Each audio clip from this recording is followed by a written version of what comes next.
In the dusty summer of 1879, when the Wild West was still wild and prejudice ran as deep as canyon walls, two souls met on the Texas frontier in a way that would challenge everything their world believed about love, race, and human connection. She was a young black woman named Sarah Me Johnson, traveling west with a wagon train of freed slaves, seeking new lives in a land that promised opportunity, but delivered mostly hardship.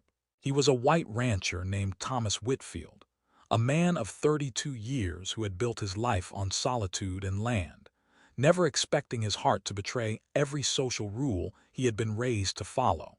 Their eyes met across a crowded trading post in a town called Redemption, and in that single moment, something shifted in the universe, something that neither the laws of men nor the prejudices of society could prevent. This is the story of how love found a way when the world said it was impossible, how two people from different worlds built something beautiful in the face of hatred and fear, and how their courage to love each other changed not just their own lives, but the lives of everyone who witnessed their extraordinary journey. It is a story of patience and waiting, of a man who understood that true love could not be rushed, and a woman who learned that trust could be earned even in a world that had given her every reason not to trust. Sarah Me Johnson was born into slavery in Mississippi in 1858, just 3 years before the Civil War would tear America apart. She spent the first 7 years of her life in bondage, too young to understand what slavery truly meant, but old enough to remember the fear in her mother's eyes and the exhaustion in her father's bent shoulders. When freedom came after the war, Sarah's family celebrated, but freedom turned out to be more complicated than they had imagined.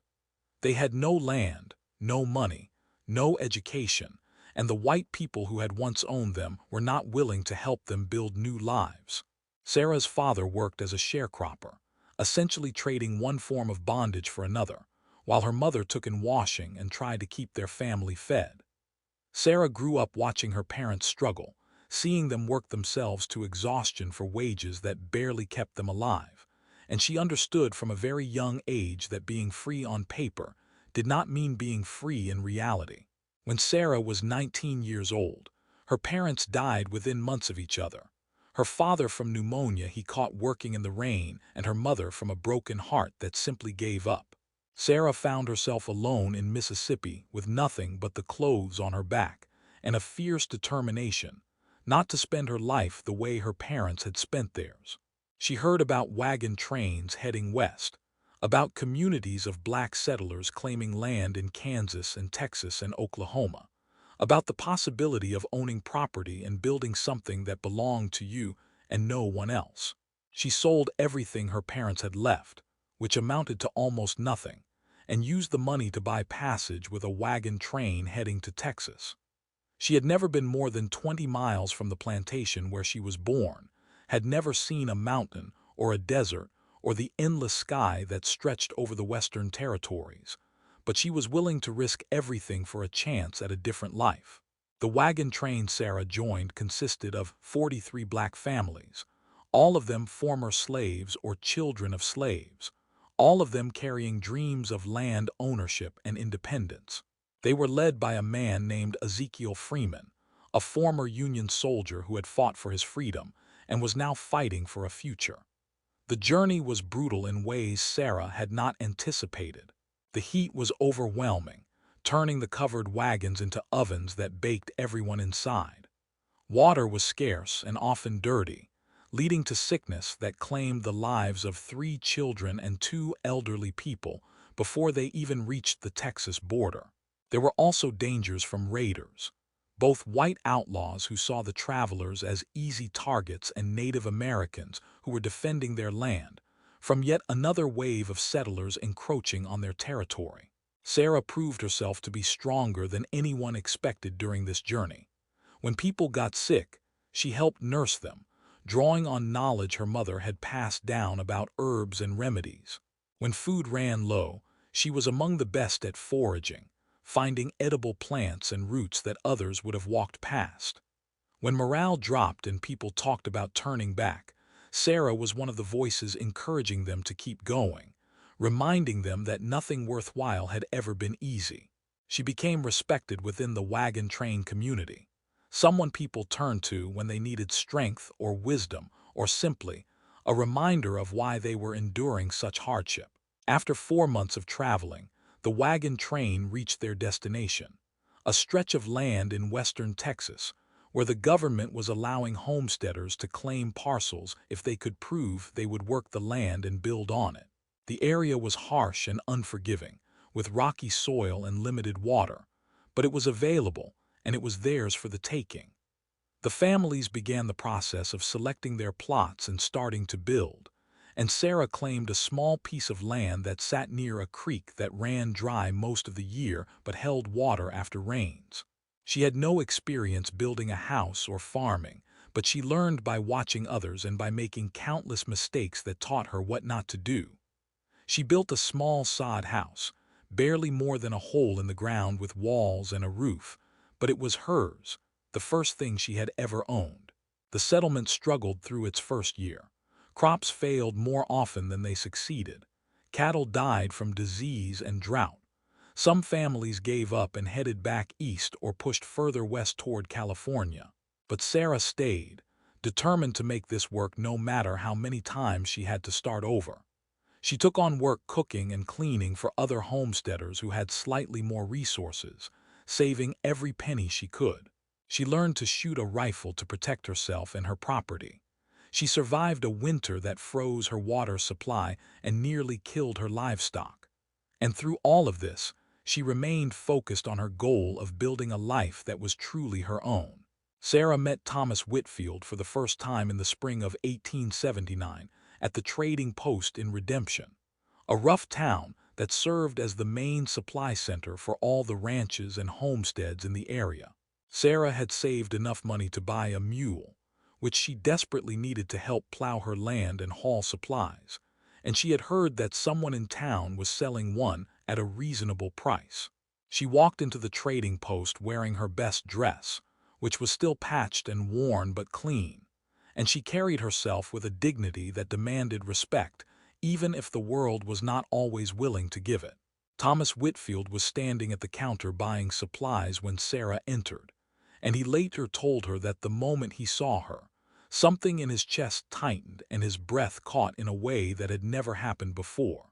She was beautiful, with dark skin that glowed like polished wood and eyes that held intelligence and strength, and a wariness that came from living in a world that was often cruel. Thomas found himself staring, and when Sarah noticed and met his gaze, he quickly looked away, embarrassed and confused by his reaction. He was not supposed to feel this way about a black woman. The society he lived in had made that abundantly clear, but his heart seemed to have missed that particular lesson. Sarah noticed Thomas looking at her, and her first reaction was caution bordering on fear. She had learned to be wary of white men who showed interest in black women, because that interest was almost never respectful or honorable.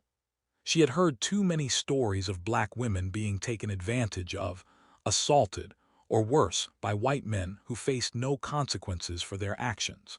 So when Thomas approached her after she completed her business at the trading post, asking if she needed help loading the supplies she had purchased, Sarah's immediate instinct was to refuse and get away as quickly as possible. But something in Thomas's manner was different from what she expected. He was nervous and respectful, keeping his distance and seeming genuinely concerned rather than predatory. Sarah allowed him to help her load her wagon, and they exchanged a few words, nothing significant, just pleasantries about the weather and the quality of the goods at the trading post. Thomas watched Sarah drive away in her wagon, and he could not stop thinking about her for days afterward. He asked around town, trying to learn who she was without seeming too interested, and he discovered she was one of the black homesteaders who had settled outside of town, that she lived alone and was trying to make a go of farming despite having no experience or resources. Thomas found himself riding past her property more often than was necessary, always finding some excuse for why he needed to travel that particular road. He never stopped or approached her, just watched from a distance as she worked her land, and he began to understand that What he was feeling was not going to go away just because it was inconvenient or socially unacceptable. Thomas Whitfield had been raised in Virginia, the son of a moderately successful tobacco farmer who lost everything during the Civil War. Thomas was 16 when the war ended, old enough to have fought but young enough that his father had managed to keep him out of the Confederate Army through various connections and bribes. After the war, with nothing left in Virginia, Thomas and his father headed west, eventually settling in Texas where land was cheap and opportunities existed for men willing to work hard. Thomas's father died of a heart attack 5 years after they arrived, leaving Thomas with a modest ranch and a deep understanding of how quickly everything you build can disappear. Thomas had never married, though not for lack of opportunities. Several women in the area had made their interest clear, but Thomas had never felt the connection he thought marriage should require. He had convinced himself he was simply meant to be alone, that some men were built for solitude and hard work rather than family and companionship. But meeting Sarah changed something fundamental in him, awakening feelings he had thought did not exist.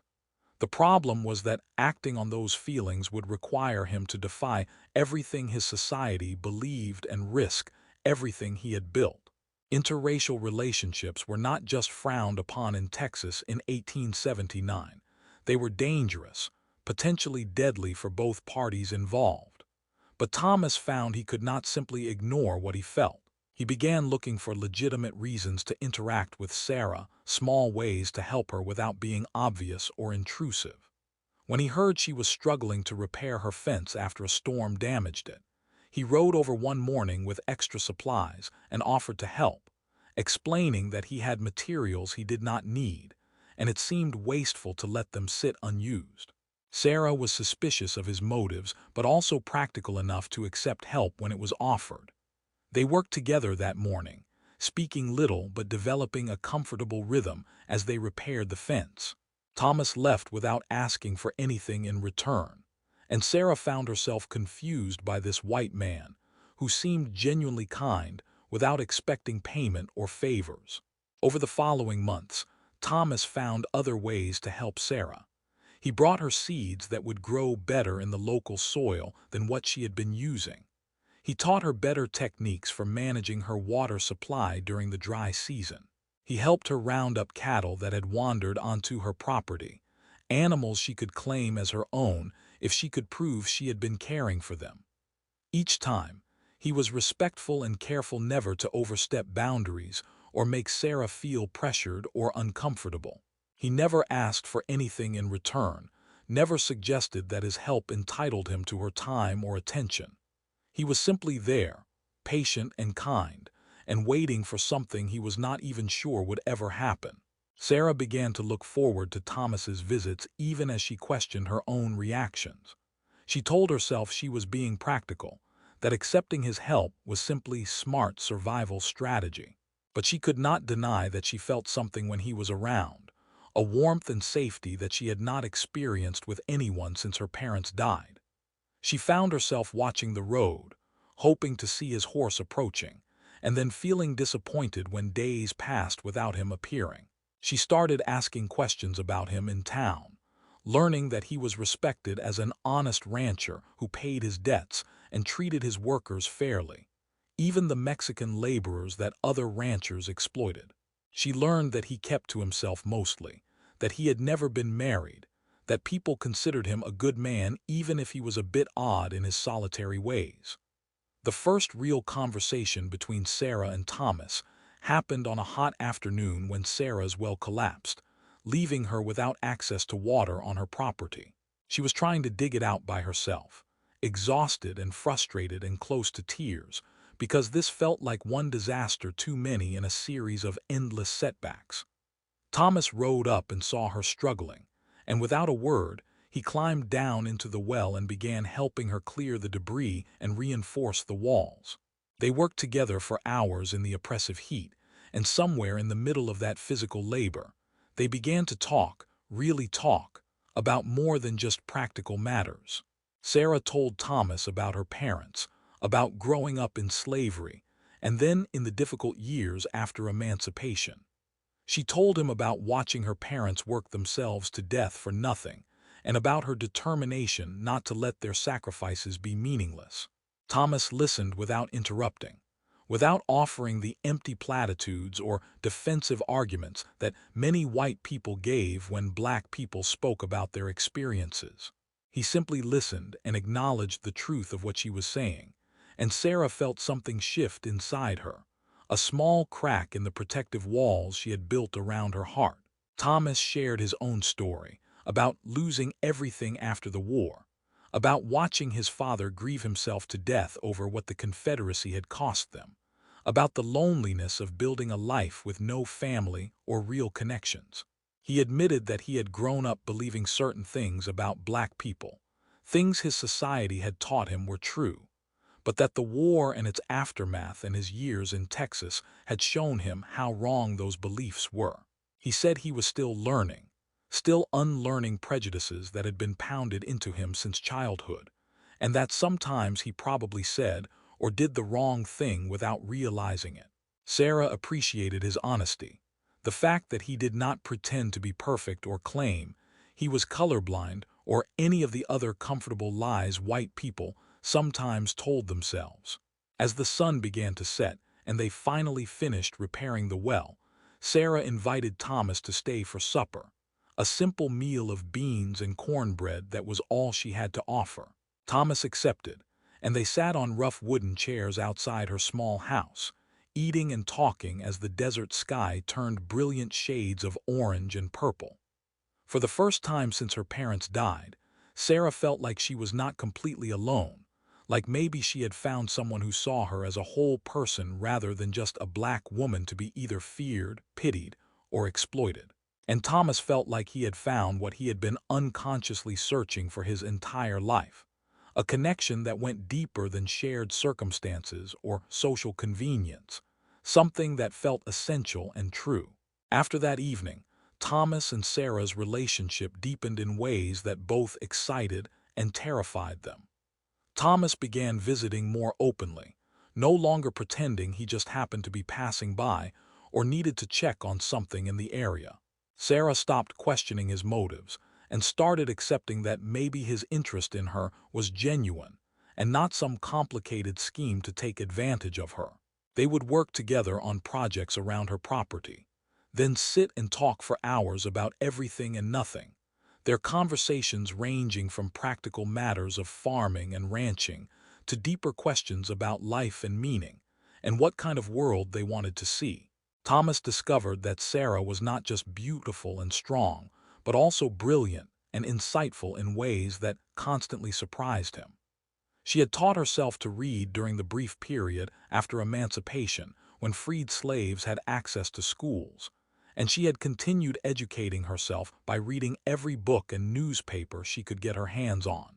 She understood politics and economics, could debate philosophy and ethics, and had a natural wisdom that came from surviving impossible circumstances. Thomas found himself bringing her books from his own collection, and they would discuss what they read, sometimes agreeing and sometimes arguing, but always respecting each other's perspectives. Sarah learned that Thomas was different from any white man she had encountered before. He listened more than he spoke, admitted when he did not know something, and genuinely seemed interested in understanding her experiences rather than dismissing them. He never tried to minimize the reality of racism or suggest that her struggles were her own fault. He acknowledged the advantages his white skin had given him and the disadvantages her black skin imposed on her, and he seemed genuinely troubled by the injustice of it. Sarah began to trust him in ways she had never expected to trust any white person, let alone a white man. But their growing closeness did not go unnoticed in the community. Other black settlers began warning Sarah that she was playing with fire, that getting involved with a white man would only lead to heartbreak or worse.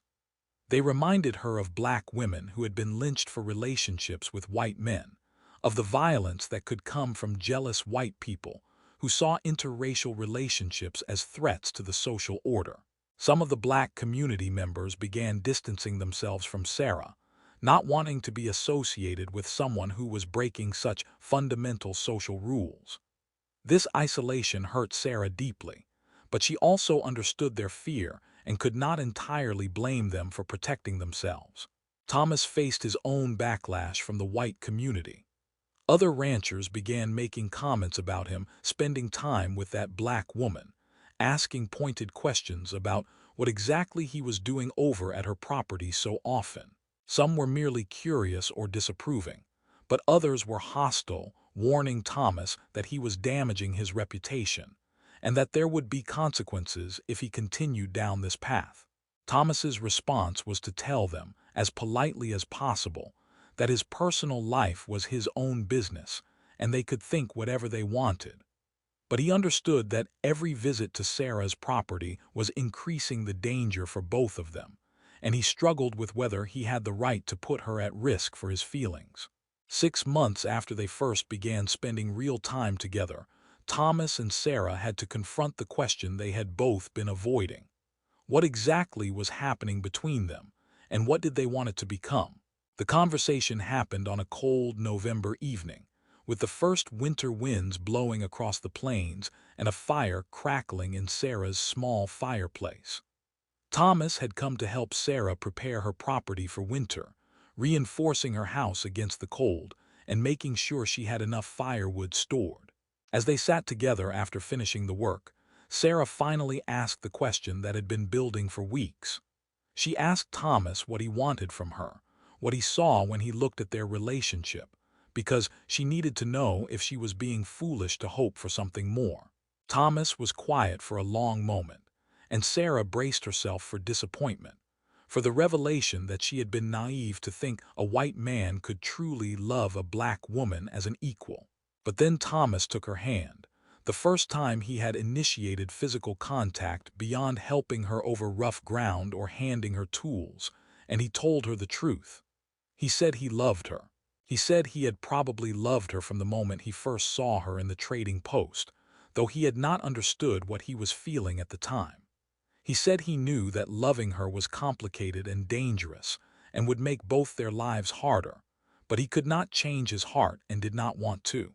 He said he understood if she did not feel the same way, if she could not risk loving a white man in a world that would punish her for it.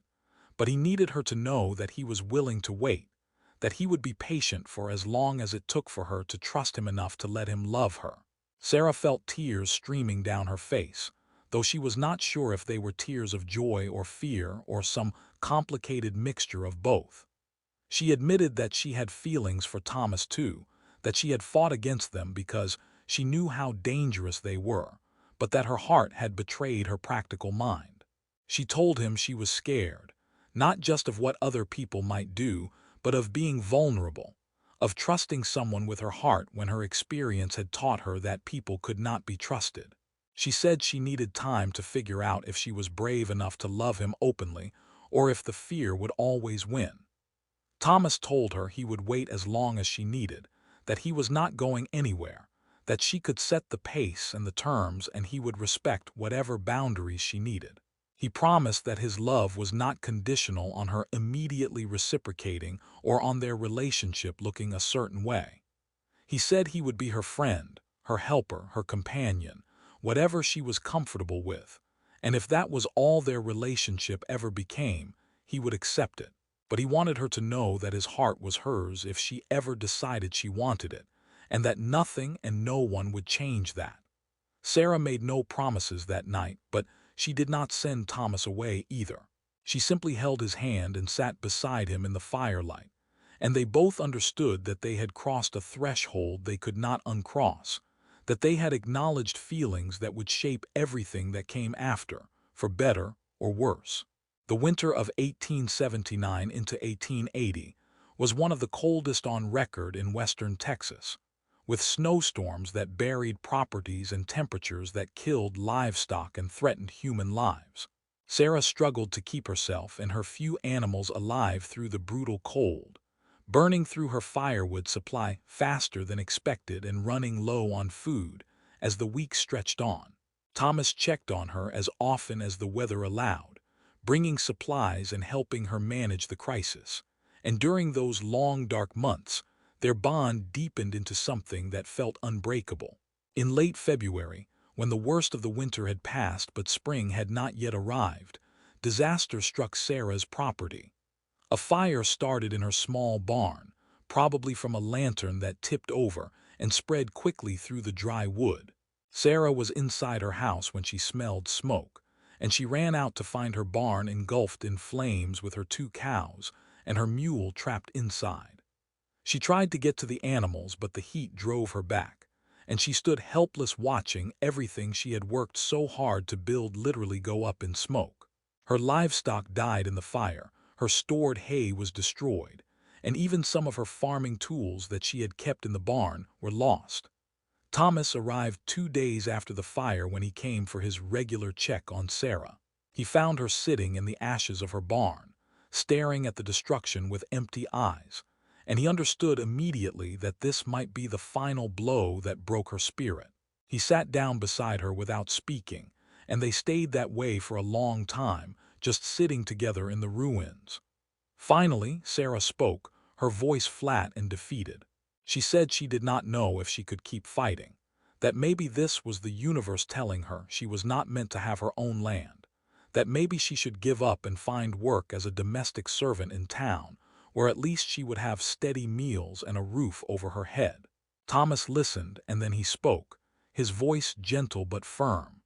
He told Sarah that giving up was always an option, but that it should never be the only option. He said he understood she was exhausted and heartbroken, and that she had every right to feel that way. But he also reminded her of how far she had come, how much she had already survived, how strong she had proven herself to be. He told her that if she decided to keep fighting, she would not have to fight alone anymore. He offered to loan her the money to replace her livestock and rebuild her barn, not as charity, but as an investment in someone he believed in. He said she could pay him back over time or never. It did not matter to him. What mattered was that she had the chance to keep her dream alive if she wanted it. Sarah looked at Thomas for a long moment, seeing not pity but respect in his eyes, and she made a decision that took more courage than anything she had done before. She said yes.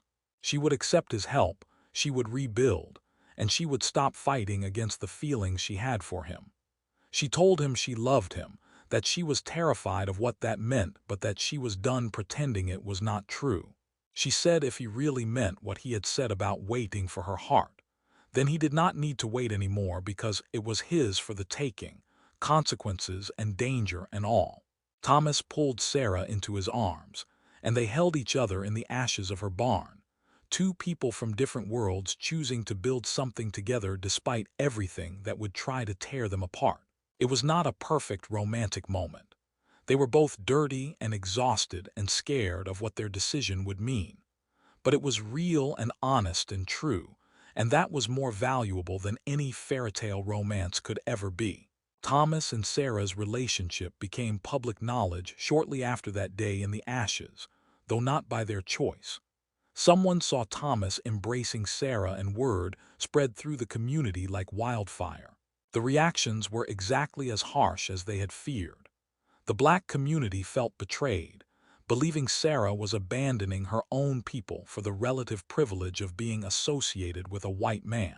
The white community was outraged, seeing Thomas as a race traitor and Sarah as a black woman who did not know her place. Both of them received threats, ugly letters and messages that promised violence if they continued their relationship. Despite the hostility, Thomas and Sarah refused to hide their love or pretend it did not exist. Thomas helped Sarah rebuild her barn, and he did it openly, often staying at her property past dark and making no secret of the fact that their relationship had become romantic. Sarah continued to attend the black church on Sundays, holding her head high despite the cold shoulders and whispered comments, refusing to be ashamed of loving a good man regardless of his skin color. They faced their opposition together, united by a bond that grew stronger every time it was tested. Thomas proposed marriage 6 months after they officially became a couple, presenting Sarah with a simple gold band that had belonged to his mother. Sarah said yes without hesitation, understanding that marriage would intensify the dangers they faced, but also believing that some things were worth fighting for regardless of the cost. They discovered that no church would marry them and no justice of the peace would perform the ceremony. So they stood together in Sarah's small house with no witnesses except each other and God. And they spoke their vows and exchanged rings, and declared themselves married in their hearts, even if the law would not recognize it. Their married life was not easy. They faced constant harassment and discrimination.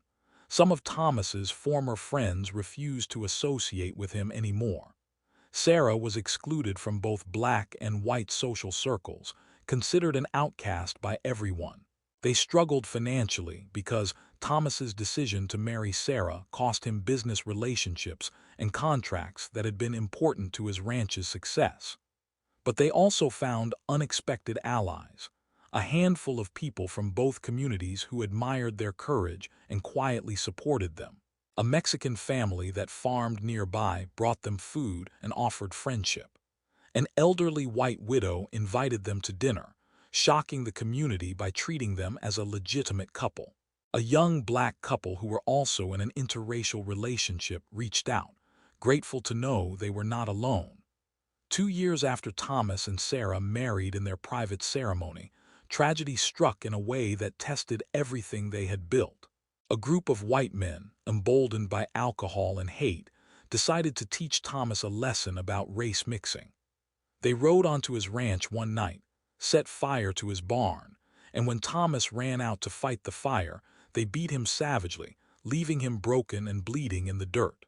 Sarah heard the commotion from her property and rode over to find Thomas unconscious, his face swollen and bloody, bones clearly broken. She got him into her wagon and drove him 20 miles to the nearest doctor, a white man who was known for treating everyone regardless of race or ability to pay. The doctor saved Thomas's life, but told Sarah that his injuries were severe and recovery would be long and uncertain. Thomas had broken ribs, a broken arm, internal injuries that could cause problems for the rest of his life, and a head injury that left him confused and disoriented for weeks. Sarah moved Thomas to her property because she knew he would be safer there, where they could see anyone approaching from a distance, and she nursed him through his recovery with a fierce devotion that impressed everyone who witnessed it. She barely slept for weeks, constantly checking on him, cleaning his wounds, forcing him to eat and drink, talking to him during his moments of consciousness, and holding his hand through his nightmares. The attack on Thomas galvanized some members of the community who had previously stayed silent.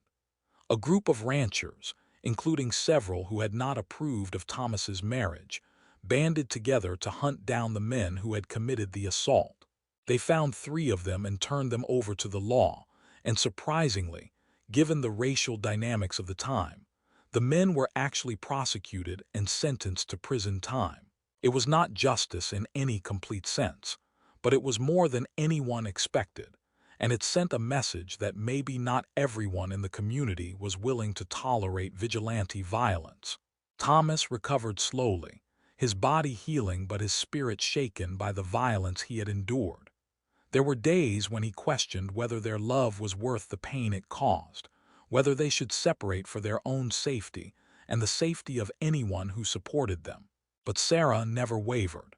She told Thomas that giving in to fear and hate meant letting the worst people in the world dictate how they lived, and she refused to do that. She said their love was not hurting anyone, that it was the prejudice and violence of others that caused harm, and they should not take responsibility for other people's hatred. Her strength gave Thomas the courage to keep fighting, and gradually he healed both physically and emotionally, emerging from the ordeal more committed than ever to their life together. As Thomas and Sarah moved into their 40s, they had built something remarkable despite all the obstacles they had faced. Their combined properties had become a successful operation, proving that cooperation and hard work could overcome almost any disadvantage. They employed workers from all backgrounds, paying fair wages and treating everyone with dignity regardless of race.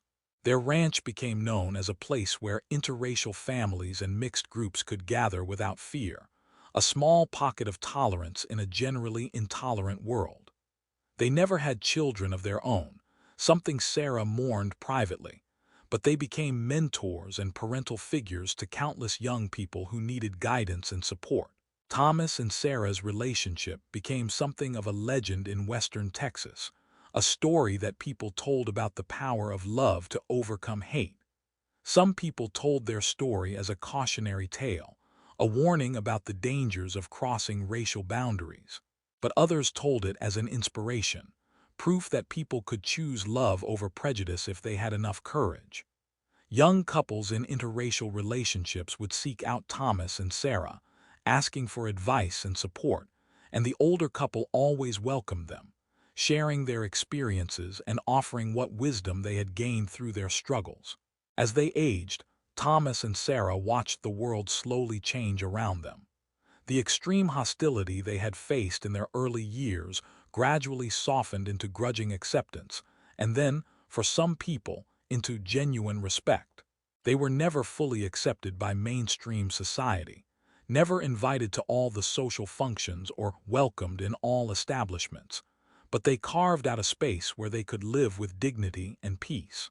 They proved that an interracial marriage could last, could be built on real love and mutual respect, rather than the fetishization or exploitation that many people assumed must underlie such relationships.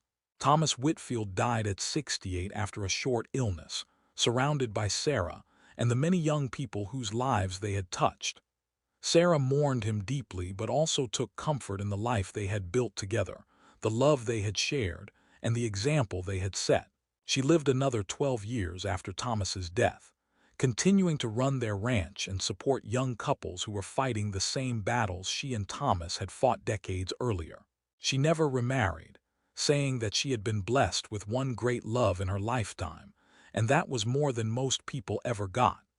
Sarah Mee Whitfield died in her sleep at 80 years old, having lived long enough to see the beginning of the 20th century and the slow progress toward racial equality that would continue for generations. She was buried next to Thomas on a hill overlooking the land they had built together, and her funeral was attended by a diverse crowd of people whose lives had been changed by her courage and example. Black and white, rich and poor, young and old, they came to pay respects to a woman who had refused to let the world tell her who she could love or what her life could be. The story of Sarah and Thomas is important not because their love was perfect, or because they solved all the problems of racism and prejudice. It is important because they were real people who faced real hatred and violence and chose to love each other anyway.